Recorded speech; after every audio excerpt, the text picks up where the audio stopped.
लोग कहते हैं कि दो जिगरी दोस्त की दोस्ती मिसाल बन जाती है, लेकिन वही दोनों दोस्त आपसी दुश्मनी में आ जाए तो बात जान पर आ जाती है।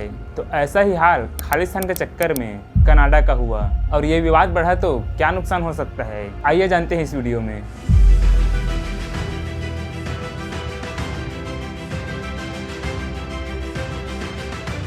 तो आप सबको पता होगा कि भारत और कनाडा के बीच का बढ़ता विवाद रुकने का नाम ही नहीं ले रहा है। लेकिन क्या इस विवाद से किसी का फायदा होगा या फिर दोनों देशों पर असर ढाएगा?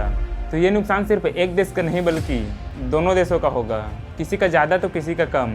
क्योंकि भारत और कनाडा का विवाद बढ़ने से कारोबार से लेकर बाजार तक असर पड़ेगा। और जब से कनाडा का विवाद शुरू हुआ है तब से लेकर शेयर बाजार लगातार गिर रहा है। वही इस विवाद से कनाडा से आने वाले निवेश और निर्यात तो प्रभावित होंगे ही, आपकी थाली का बजट भी बिगड़ सकता है। और खालिस्तान के मुद्दे पर शुरू हुए विवाद का असर अगर दोनों देशों पर पड़ा तो भारत की कई कंपनियों का बहुत बड़ा लॉस होगा और ऐसे में आपको भी महंगाई का सामना करना पड़ सकता है और तो और नौकरी का भी संकट आ सकता है।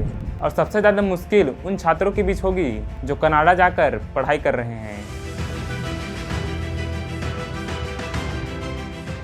दरअसल कनाडा में खालिस्तान समर्थक नेता हरदीप सिंह निज्जर की हत्या में भारत के हाथ होने के कनाडा के आरोप के बाद दोनों देशों के रिश्ते खत्म हो रहे हैं और इसका असर कारोबार पर भी पड़ने लगा है। अगर ये असर और बढ़ा तो कनाडा का इन्वेस्टमेंट बाहर जा सकता है, क्योंकि Canada pension plan investment board जिसमें भारत की 1.74 लाख करोड़ का निवेश किया है और Canada pension plan investment board का निवेश Kotak Mahindra bank, Paytm, Zomato, ICICI समेत भारत की 70 लिस्टेड कंपनियां भी है। अगर विवाद बढ़ा तो कनाडाई फर्म अपना हाथ खींच सकती है और इकोनॉमी पर इसका असर देखने को मिल सकता है।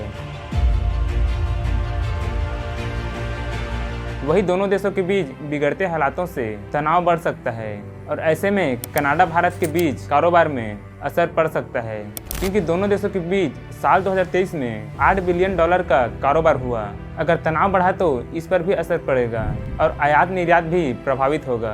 और आपकी जानकारी के लिए बता दें कि भारत कनाडा से बड़ी मात्रा में मसूर दाल खरीदता है।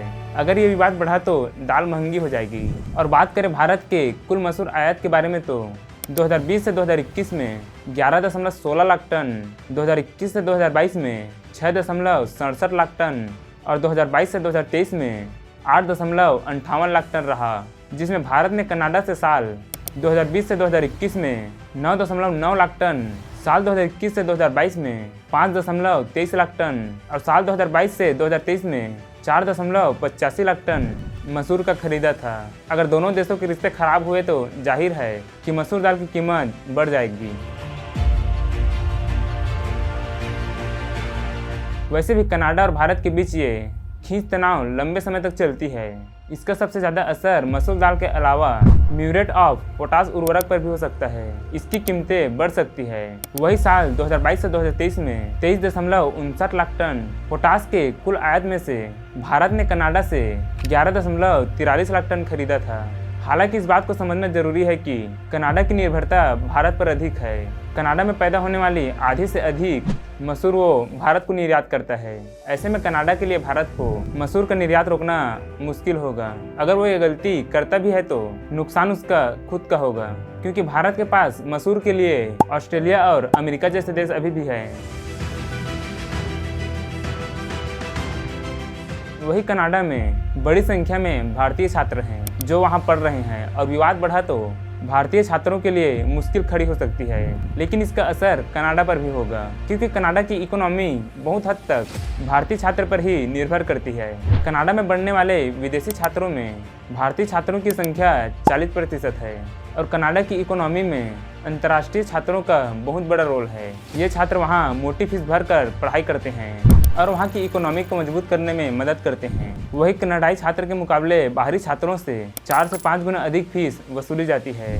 फिर कनाडा जाकर पढ़ने वाले भारतीय छात्र वहाँ की इकोनॉमी में $4.9 अरब का योगदान देते हैं। वैसे आपको क्या लगता है इस विवाद को लेकर? कमेंट जरूर करिएगा। साथ ही ऐसे और वीडियो देखने के लिए हमारे चैनल को सब्सक्राइब जरूर करिएगा। तो मिलते हैं ऐसी किसी और नई वीडियो के साथ। तब तक के लिए जय हिंद।